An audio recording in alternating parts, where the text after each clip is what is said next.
Radhe Radhe everyone. आज की video में मैं आपको ऋषि पंचमी की व्रत कथा सुनाऊंगी। तो देखिए, ऋषि पंचमी की व्रत कथा सुनने के लिए हम अपने सीधे हाथ में फूल लेंगे और अब हम ऋषि पंचमी की व्रत कथा सुनेंगे। तो चलिए व्रत कथा सुनाती हूँ। बहुत समय पहले की बात है। एक नगर में एक ब्राह्मण अपनी पत्नी के साथ रहता था।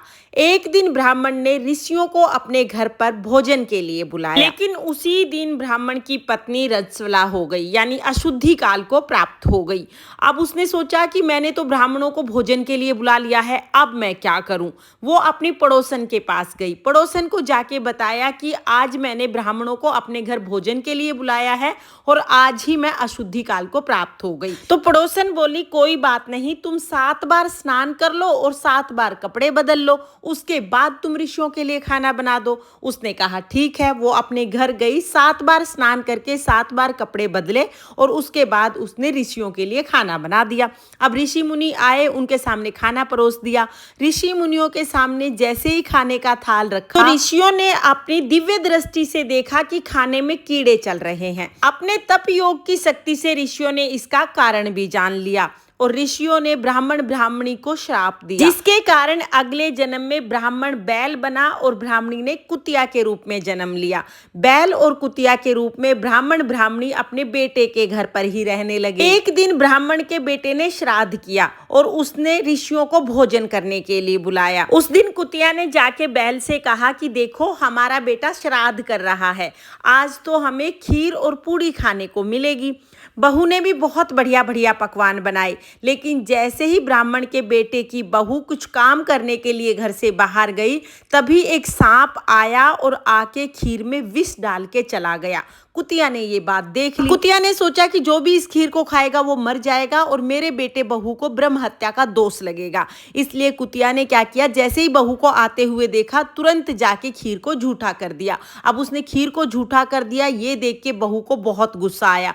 बहू ने चूल्हे से जलती हुई लकड़ी ली और कुतिया को दे मारी। बहू ने वो सारा खाना बाहर फिकवा दिया और दोबारा से खाना बनवाया। बाकी दिन तो चौके में जो भी खाना बच जाता था बहू कुतिया को खिला देती थी, लेकिन आज गुस्से में उसने कुतिया को कोई खाना नहीं दिया।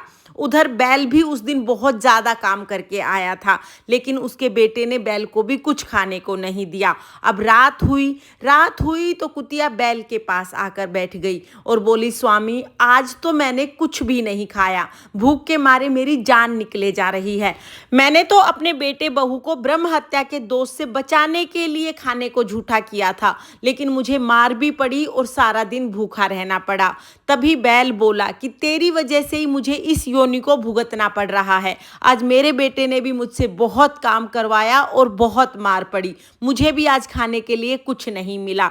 जब ये दोनों बातें कर रहे थे तब उनके बेटे ने बातें सुन ली। अपने माता पिता को इस योनि में देखकर और इस तरह की बातें सुन के पुत्र बहुत ज्यादा दुखी हुआ। उसने अपने माता पिता को भरपेट भोजन कराया और अगले दिन वन को चला गया। वन में जाके ऋषियों के पास गया, उन्हें प्रणाम किया और अपने माता पिता की इस योनि का कारण पूछा।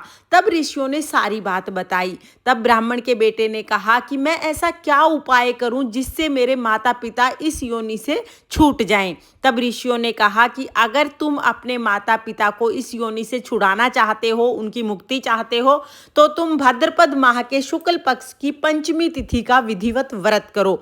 ऋषि पंचमी का व्रत करके उसका फल अपने माता पिता को दे दो, जिससे उनकी मुक्ति हो जाएगी। ब्राह्मण का बेटा अपने घर आया और भाद्रपद माह के शुक्ल पक्ष की पंचमी तिथि, जो ऋषि पंचमी कहलाती है, उस दिन उसने विधि पूर्वक अपनी पत्नी के साथ ऋषि पंचमी का व्रत किया और व्रत का सारा फल अपने माता पिता को दे दिया। ऋषि पंचमी के व्रत का फल प्राप्त करते ही उसके माता पिता कुतिया और बैल की योनि से छुटकर बैकुंठ धाम को चले गए। इस तरह से ऋषि पंचमी का व्रत करने से उन दोनों का उद्धार हो गया। हे भगवान, जैसे ब्राह्मण ब्राह्मणी को पहले सजा मिली वैसे किसी को मत मिलना, और जैसे बाद में उनका उद्धार हुआ वैसे सबका उद्धार होना। इस कहानी को कहते सुनते हुकारा भरते सब पे अपनी कृपा दृष्टि बनाए रखना और सबकी सब मनोकामनाएं पूर्ण करना। ये थी ऋषि पंचमी की कथा। इसके बाद हम एक गणेश जी की कथा और सुनेंगे। तो चलिए अब मैं आपको गणेश जी की कथा सुना देती हूँ। एक बार एक गांव में एक बुढ़िया रहती थी। बुढ़िया रोजाना गणेश जी का पूजन करती थी। रोज मिट्टी के गणेश जी बनाती, रोज गल जाते। फिर मिट्टी के गणेश जी बनाती, फिर गल जाते। बुढ़िया के घर के सामने एक सेठ की हवेली बन रही थी।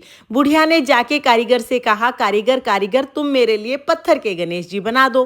कारीगर ने कहा, बूढ़ी माई जब तक हम तुम्हारे लिए पत्थर के गणेश जी बनाएंगे तब तक तो हमारी दीवार बन जाएगी, हमारे पास समय नहीं है, आप किसी और से बनवा लें। बुढ़िया को ये सुन के बहुत बुरा लगा। बुढ़िया ने मन में सोचा, भगवान करे तुम्हारी दीवार टेढ़ी बन जाए। ये कह के बुढ़िया अपने घर चली गई। अब कारीगर जब भी दीवार बनाए दीवार टेढ़ी हो जाए, फिर दीवार को गिरा दे, दोबारा बनाए फिर से टेढ़ी हो जाए, फिर से दीवार को गिरा दे।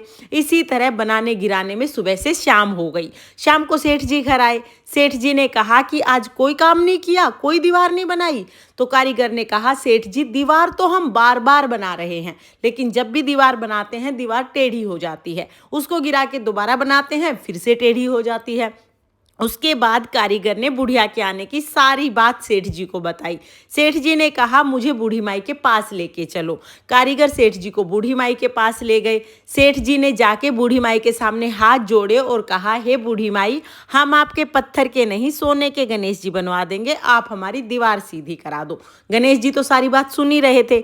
जैसे ही सेठ जी ने ये बात कही तुरंत दीवार सीधी हो गई। सेठ जी ने भी बूढ़ी माई को सोने के गणेश जी बनवा के दिए। हे गणेश जी महाराज, जैसे सेठ की दीवार सीधी हुई वैसे ही सबके सब काम सीधे करना, और जैसे बूढ़ी माई की मनोकामना पूरी हुई वैसे ही सबकी सब मनोकामना पूरी करना।